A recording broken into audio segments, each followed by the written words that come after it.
Eu tive aqui, acho que no começo do ano passado, para dizer que a coisa estava grave. Voltei com o 3,8, mas agora os indicadores todos estão muito mais esticados. De fato, a gente está correndo um risco grande de ter uma crise talvez até do nível de 29. É? Coisa tá feia, então. Tá feia.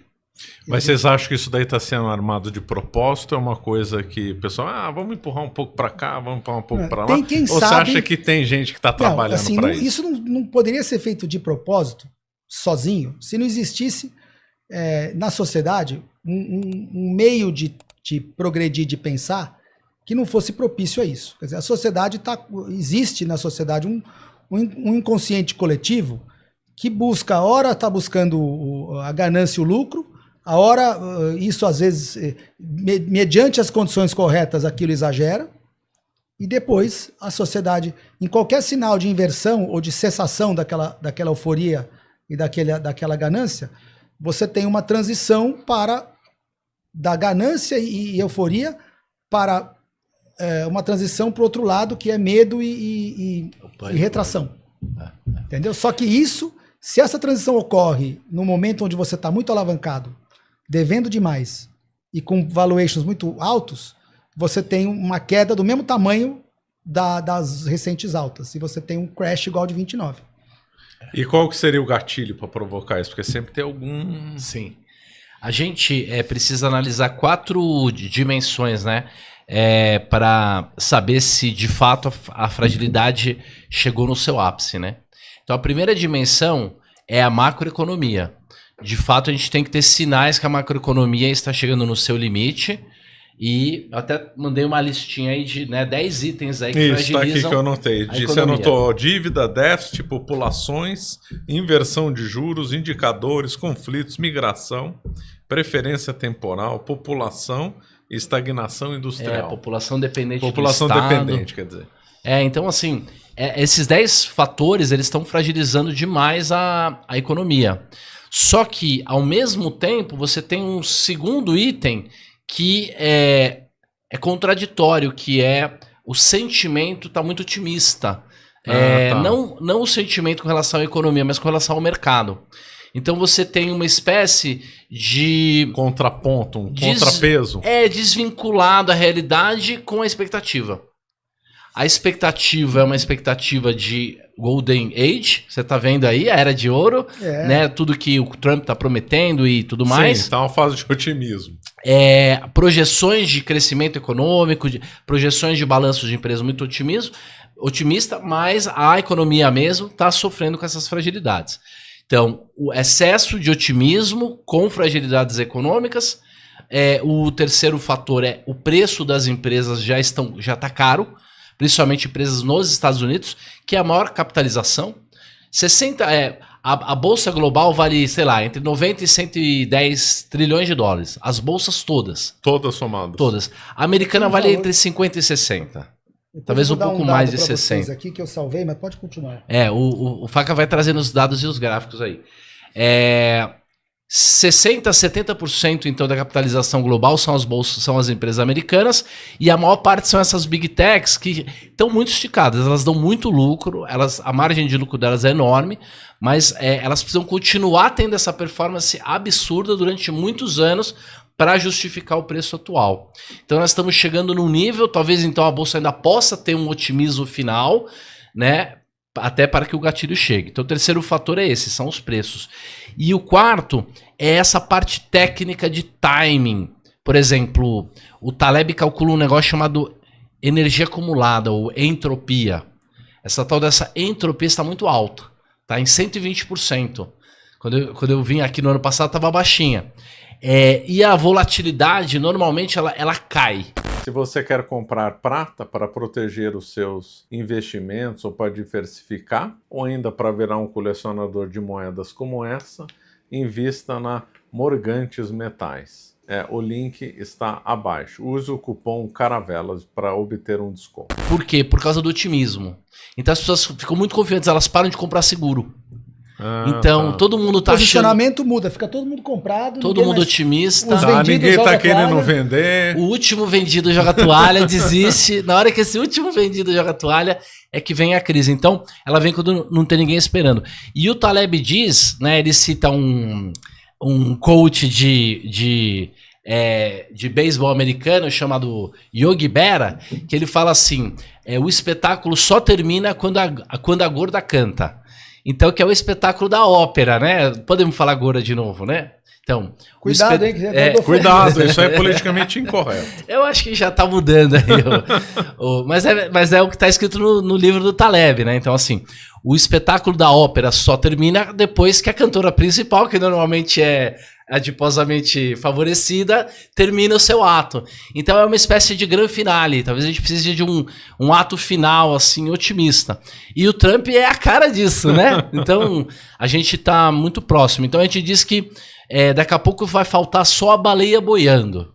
Que é isso, aparece um corpo como aconteceu em 2008. Agora, o que o Trump tem alguma coisa que ele possa fazer para evitar isso? Então, a gente já vai chegar lá, mas uma coisa que eu quero adicionar, como parte da fragilidade, quer dizer, uma das pré-condições para você ter um choque deflacionário,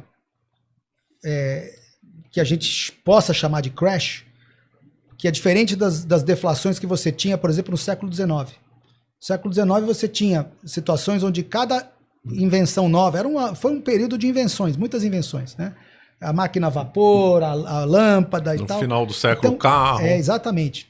No começo do século e no final do século XVIII, começo do século XIX, foi muita invenção na Grã-Bretanha, né? E depois da Guerra Civil, você teve muita invenção nos Estados Unidos, né? E levou para a primeira década, primeiros 20 anos do século XX, né? Só teve um período de guerra, mas a década de 20 seguiu. Mas no século XIX, toda inovação que acontecia trazia o que uma inovação traz: queda de preço. Custo mais baixo permite que o produto seja vendido mais barato, mantendo a margem do capitalista. Né? Perfeito. Ou, perdão, do empreendedor. Capitalista é um termo dos comunistas. Né? Mantendo a margem do empreendedor, daquele que arrisca, do tomador de risco. E, nesse sentido, a deflação é uma boa coisa. Porque, assim, todo mundo ganha. E só quem perde é quem não consegue pagar sua dívida, quem é credor, ou quem é devedor nesse cenário. Porque se os teus ativos caem e a tua dívida é nominal, a tua dívida fica cara. Aumenta. A tua dívida fica mais cara, claro. certo? Para o devedor é bom ter inflação, claro. Para o devedor é boa inflação. A deflação é ruim para o devedor. Então, as deflações, em geral, se você não tem dívida, é ótimo. Agora, quando você está devendo, aí a deflação ela significa um aumento de juro real para o devedor. Porque o devedor tem que pagar. A dívida está nominal e os ativos estão caindo. Os preços estão caindo. O valor dos ativos está caindo. Então a dívida, nem que o juro seja zero, a dívida passa a ficar impagável. E tinha um setor da economia que não se dava muito bem com isso, né? E no século XIX, quem não se dava bem com isso, em cada deflação que havia por conta de alguma inovação, por conta de alguma técnica nova ou produto novo descoberto, os banqueiros perdiam dinheiro. Porque eles tinham dívida e tal, e os ativos caíam, perdiam dinheiro. Então, o que acontecia? Eles falaram assim, não aguento mais eu não consigo emprestar nesse cenário. Eu vivo de empréstimo, eu vivo de ganhar dinheiro cobrando juros. Esse cenário constantemente deflacionário, eu não ganho nunca, pô, eu só me ferro. Então, assim, como é que eu vou parar? O que eu posso fazer para parar com isso? Como eu não consigo mais achar ouro, entendeu? O padrão ouro ajudava nisso? Não, o padrão ouro atrapalhava. Atrapalhava impedia isso? eles de imprimir moeda. Digo, atrapalhou os banqueiros, mas ajudou a sociedade. Ajudou a sociedade, porque você tinha valor na moeda. Você fazer uma poupança na moeda era bom, os preços caíam, você comprava mais. Claro, para a sociedade era bom. Tinha um limitante para inflacionar a moeda, que era a produção de ouro. E incentivava, inclusive, a disciplina e a preferência temporal mais longa. E o mercado de monetário, ele era oferta e demanda. Você precisa de dinheiro, não tem dinheiro, o juro sobe. Sobrou dinheiro, a economia parou, sobrou dinheiro, o juro cai sozinho. Quando você tem uma queda de atividade, sobra dinheiro na mão dos bancos, ele começa... Entendeu? Então, assim, é uma coisa comum. Não tem que ter manipulação, é a verdade. Fica arriscado de emprestar, a economia está aquecida demais, está difícil. Entendeu? O juro sobe. Porque aí falta dinheiro, se está todo mundo alavancado... E começa a ter alguma inovação e você tem produtividade, você acaba tendo problema com alguns derivados. O juro sobe sozinho ou cai sozinho. E não dá para você manipular o preço da moeda produzindo moeda artificialmente. Quando tinha alguém que resolvia fazer isso, sei lá, misturando cobre no ouro, sei lá, não sei o quê, alguém descobria e aquele banco quebrava. Quebrava, ficava queimado. Entendeu? Ficava E o que os bancos fizeram? Os bancos fizeram o quê? Falaram assim, não, nós precisamos arrumar uma forma da gente não perder. Primeiro, coisa que nós precisamos fazer, antes de mudar o padrão monetário, o que a gente precisa fazer? Precisamos arrumar uma maneira de arrumar um consórcio para nós mandarmos na emissão monetária. Ah, bom, tá certo. Porque todo banco podia imprimir dinheiro, bastava ter ouro. Se eu tenho lastro, eu posso me emitir uma nota e falar assim, essa nota aqui vale tantas gramas de ouro, tá aqui. Isso aí não tem problema. Se você confia em mim, tudo bem. Se você não confia, vem aqui no cofre pegar, tá aqui. Então os bancos que tinham credibilidade podiam emitir sua moeda. Tinha os $100 do JP Morgan, tinha os $100 do banco tal, banco B, do banco Chase, do etc e tal.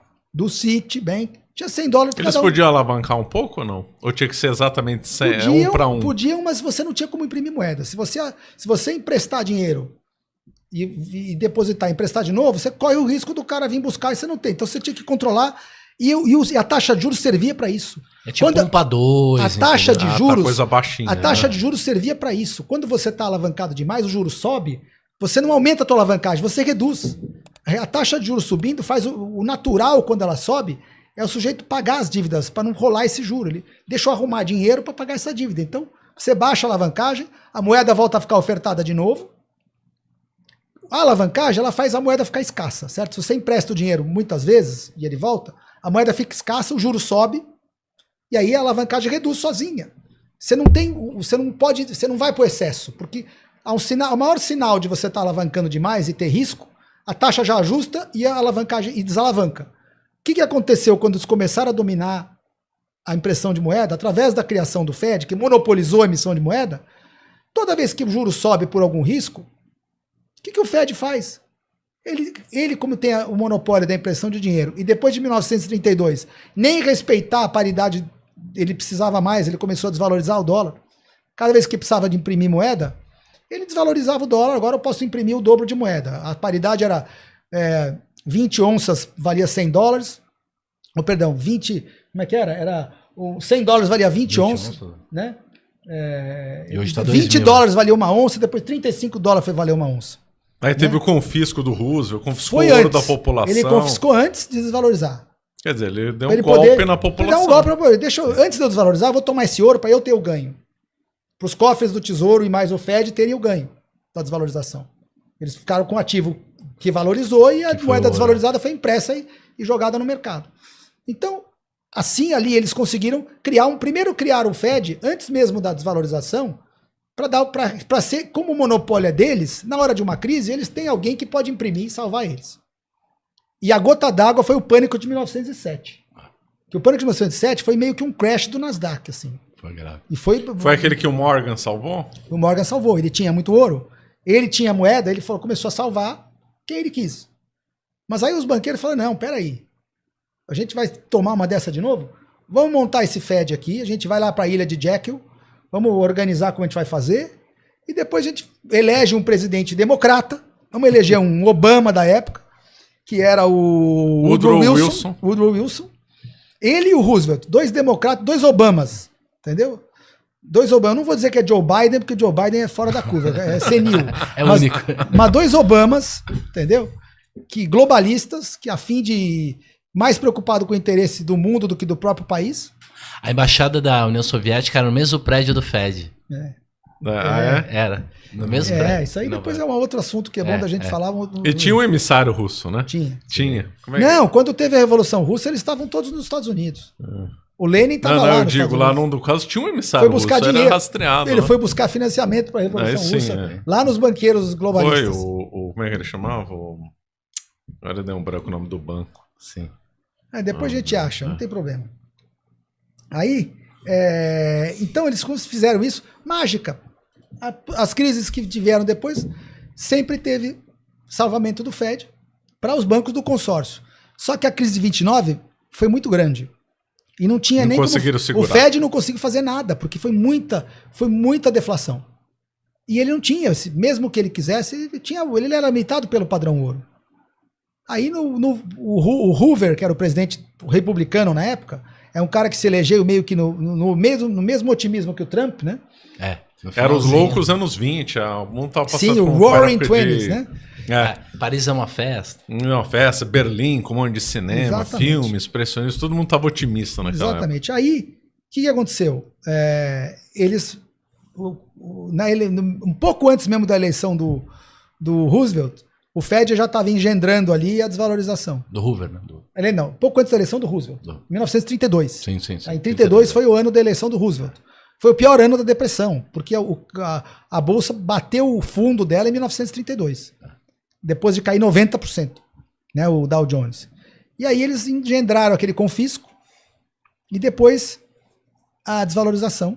E aí, com a desvalorização, de repente eles podiam criar mais que o dobro de dólares para injetar na economia. Permitiu ao governo fazer déficit, permitiu empréstimo, salvamento para os amigos, né? E aí, com o imposto inflacionário, foram roubando a poupança das pessoas. E isso perdura até hoje. Só que aí piorou em 71. Com intervalo, né? Em 71, que em 71 ele abandonou completamente o link legal, a ligação legal entre ouro e dólar. Tinha uma ligação legal, apesar dela ser alterada, existia um lastro legal que estava sendo alterado com a passagem do tempo. E em 71 foi abandonado totalmente a obrigação de ter algum ouro no cofre para fazer frente à obrigação financeira que era o dólar. Uma nota de dólar é uma obrigação financeira por parte do Fed. O Fed tá lá, antigamente era de entregar algum ativo. Hoje o ativo que o Fed entrega, se você vai lá buscar $100 lá, é outra promessa. Uma nota de $100 tem uma promessa, né? Se você chegar com essa nota aqui, você tem direito a the full faith and credit of the United States. O que é full faith and credit? O que é o total crédito e fé do governo americano? Uma dívida americana, uma promessa dele. Então você vai entregar uma promessa em troca de outra. E aí, daí, então, criou-se o termo fiat money, moeda fiduciária, que é a moeda que é basicamente uma promessa vazia que você cumpre dando outra promessa. Ó, te pago aí quando puder. É um número num banco de dados. Exatamente. Exatamente. Então virou não tem lastro em ouro, dólar. Não tem lastro em nada. O lastro é uma promessa. Se você for lá no balanço do Fed, o que tem de ativos lá? Mesmo que tenha ouro, ele não é obrigado a te entregar ouro. Entendeu? A promessa dele é te entregar full faith and credit, te entregar um pagamento que vai vir do Tesouro Americano. O que é um pagamento que vai vir do Tesouro Americano? A dívida do Tesouro Americano, um bônus americano. Em últimos casos, ele pode entregar um bônus e ele não tem mais obrigação. Entreguei aqui um passivo, um ativo contra o governo americano, tô fora. Então ele também não quebra, nesse sentido. Ele só quebra se ele for exigido obrigações dele, que ele não pode pagar, que ele pode pagar imprimindo. Ele não quebra no ponto de vista de liquidez. Onde o Fed poderia quebrar é no caso do balanço ter prejuízo e ninguém cobrir o capital dele. Entendeu? Isso é possível? Sim, ele é um banco. Não, mas digo, você acha que isso aconteceria? Possível Veja, o cenário para acontecer existe hoje. Tá. Então nós vamos chegar lá. Aí o Fed passou a fazer a emissão monetária, colocando base monetária no sistema, só que o empréstimo que produz a inflação que nós temos não é o empréstimo do Fed para os bancos. O empréstimo do Fed para os bancos não produz inflação, porque ele fica no balanço do banco. O que produz inflação? É quando um banco cria crédito. E quando que um banco cria crédito? Quando ele empresta ou para o setor privado ou para o setor público. Setor privado, por exemplo, financiar uma casa. Sim, financiar uma casa, financiar um carro, emprestar dinheiro para uma empresa. Qualquer crédito que ele põe para o setor privado, o cara vai pegar esse dinheiro e vai comprar com ele alguma coisa. E o setor público é a mesma coisa. Na pandemia foi exatamente o que aconteceu. O setor privado não estava absorvendo nada. O que aconteceu? O Banco Central americano colocou 3 trilhões de dólares em questão de meses ali. Ele botou 3 trilhões de QE só nos primeiros 3 meses do segundo trimestre de 2020. E ninguém queria dinheiro e os bancos não queriam prestar para ninguém. O que virou aquilo? Todo mundo para cima do Tesouro Americano, comprando papéis. O Tesouro Americano pegou aquele dinheiro que ele tomou e fez cheque. Cheque para um, cheque para outro, começou a fazer auxílio. Pôs o dinheiro para rodar, criando novos créditos, novos Treasury Bonds. Então, para você ter inflação, o mecanismo criador da inflação é o mecanismo de crédito. E ele não funciona a mando do Fed. O Fed facilita ele, estimula ele, através de intervenção no mercado monetário, no momento onde ninguém quer, onde o dinheiro está caro, ele intervém, distorce até o preço, porque o que ele fez ali, por exemplo, na pandemia? Era um momento onde a economia estava quase parando, era para a gente ter iniciado uma depressão ali. O que ele fez? Vamos fazer dívida e vamos manter a máquina rolando. Então ele emprestou para os bancos, ele comprou ativo, não foi só empréstimo, não. As operações de empréstimo do Fed para os bancos são as compromissadas. Ele comprou ativo do banco mesmo. Ó. Me dá a sua carteira de títulos aí e eu vou te dar dinheiro. Agora você vai ter que pôr dinheiro para andar. Então ele fez essa operação. Os bancos deram preço, o Fed comprou a carteira e deixou eles com caixa. E a única solução que eles tinham naquele cenário de risco era emprestar para o governo. Bom, o governo vai pagar. O mercado não paga, mas o governo paga. Então a taxa de juros para o governo fechou. Fechou muito, para todos os governos. Eles emprestaram muito barato os bancos pro governo. Foi barateando. Parece aquela cena do Chaves, que ele mesmo compra os churros e ele vai pro outro lado, ele paga os churros e ele come. Foi isso, porque então, imprimiu dinheiro, aí o banco ficou com o dinheiro sobrando, então, aí o banco falou, o que eu faço com esse dinheiro? Aí o Banco Central emitiu a dívida e o banco, com o dinheiro do Banco Central, comprou a dívida. Você acaba de assistir um corte do Caravelas Podcast. Na tela está aparecendo o episódio completo e outro corte. Muito obrigado pela atenção.